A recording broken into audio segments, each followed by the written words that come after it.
All right, welcome back to my channel. My name is Soul Betty. You can call me Soul. You can call me Betty. Call me anything you like as long as you're using your microphone and you leave a like and subscribe down below. All right, so first things first, we got to say hi to Ruru. That's our German Shepherd. She likes being a part of the channel. You see that? She's just hanging out on the bed. And yes, that bed is for the puppies specifically. The big boy is not in the room right now. And the new little puppy is just kind of hanging out and sleeping. So I wanted to do a follow-up on healing. So we got some good comments, or great comments really, on my last video, and the blame healers.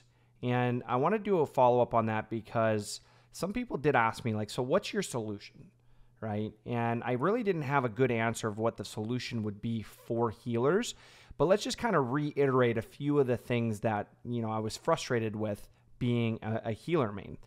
So one, essentially from my DPS and my tanks, is that if I have, or if I'm using a healer that can do DPS, aka Moira, aka Kiriko, it offends them that I would be doing DPS in it. Sometimes I'll do more DPS than they do, which is crazy, but it happens, right? For you Kiriko mains, I don't know what you're doing. I cannot keep up to you folks. I'll see your heals and your damage way up there, which is awesome to see. I can't play Kiriko very well, so I'm going to continue to try to play her, try to get better, because that seems to be the way to go.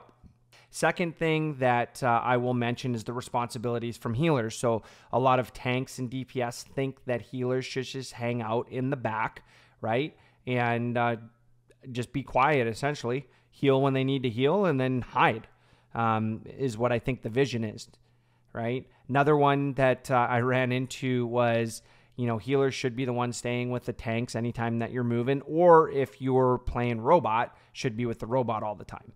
So that's what their responsibility is, right?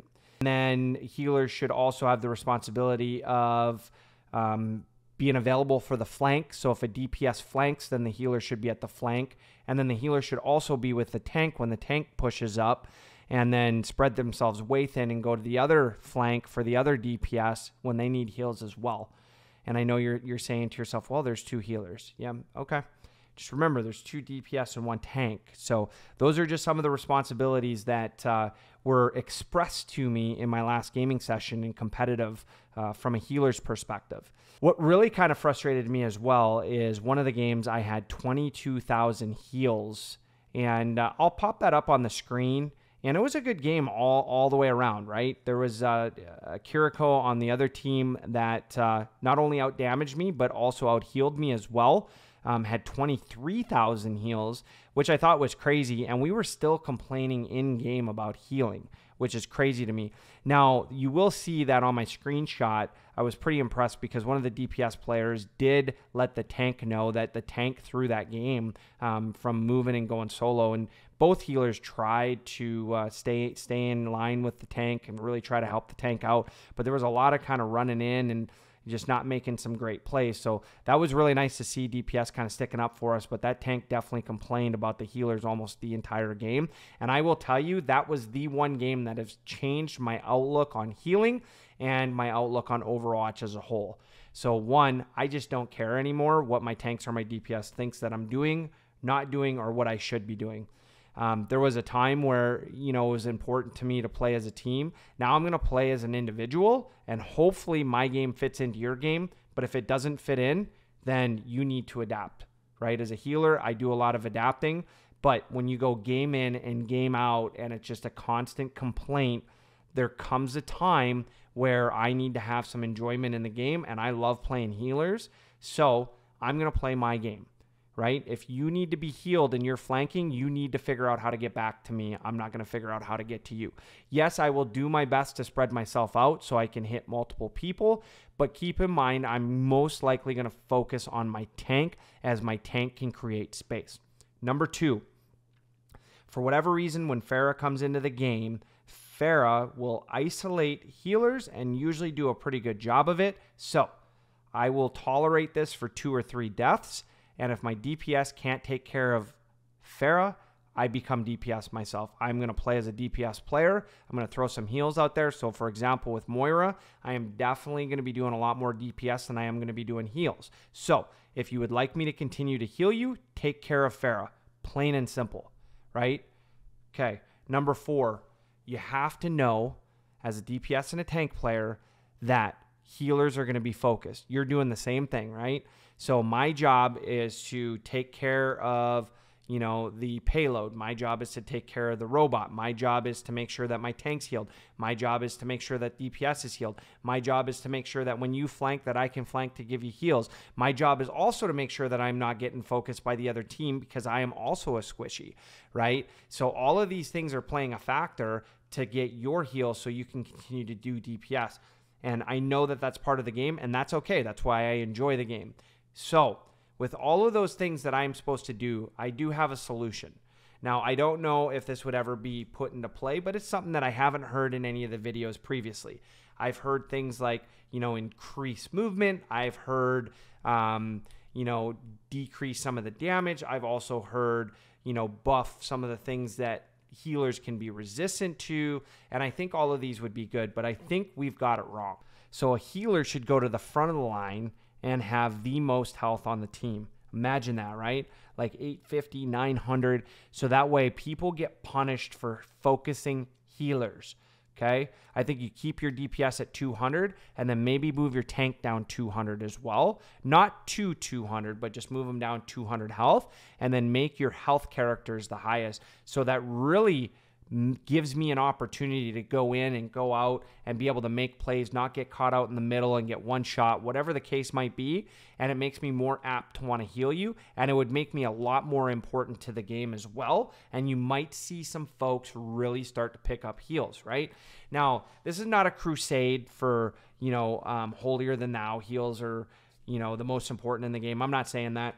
Arguably, I would say the tank is always the most important in the game. I play with different tanks, especially a good IGL tank or / in-game leader tank, a tank that can create space, a tank that knows when to push, when to move back, a tank that really encourages the rest of the team to push or move back. That is going to win you the game 100% of the time. Whether you have good heals or bad heals, a tank that can take the lead in a game is a tank that, one, I'm going to respect. I'm going to do anything that they ask me to do because, one, they're respectful, they're not blaming me, and they're telling me what to do rather than criticizing my gameplay and telling me that they could play it better. If you could play it better, then you should be on heals, plain and simple. And then I think from good DPS players as well, I'll see that in-game sometimes where a good DPS, I'm not looking for them to be in-game leaders because I think that the tank should really be the one that is, creating that space. And it's been my experience that good tank in-game leaders typically will lead us to the win. Keep in mind, it is lower lobby, so it could be different in the higher level lobbies. And as I'm learning that game, I might retract that statement. And that is not a dig on DPS at all. And as it stands, as a healer, I would never expect to be an IGL. There's just too much stuff going on. Yes, maybe you would have a higher level look, but I just think tank just makes the best quarterback in the game.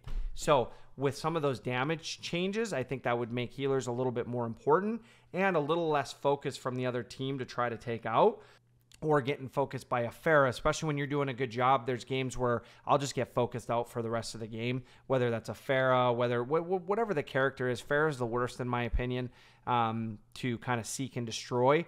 And good on Pharah. I don't hate the character. I don't think it needs to be balanced. I don't think anything like that. I just know when it gets on the other team that I'm probably going to have a lot of troubles. And when my DPS doesn't help me out, then I get frustrated. And then I just go to heals. I sit right behind the tank and then start doing DPS. And just me and the tank are going to get healed. So that being said, I'm going to leave you folks with this.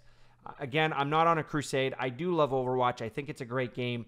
I don't like the toxicity that I'm experiencing in competitive, but this is not exclusive to Overwatch by any means. I see this in a lot of games. My favorite game is Apex, as you know, and I see a lot of toxicity in there when I'm not playing with friends. And I just think that if we could just be a better community overall in whatever game that we're playing as gamers, it would make it much more enjoyable. And that would also make it where people would be a little bit more apt to learning and doing some things that might help them out. until next time, Guardians, I hope to see you in the arenas, literally in Apex, because I've been playing a heck of a lot more arenas. And if you see me in game, use your microphone, say hello, and let's focus on that dub. So with that, I'm over and out.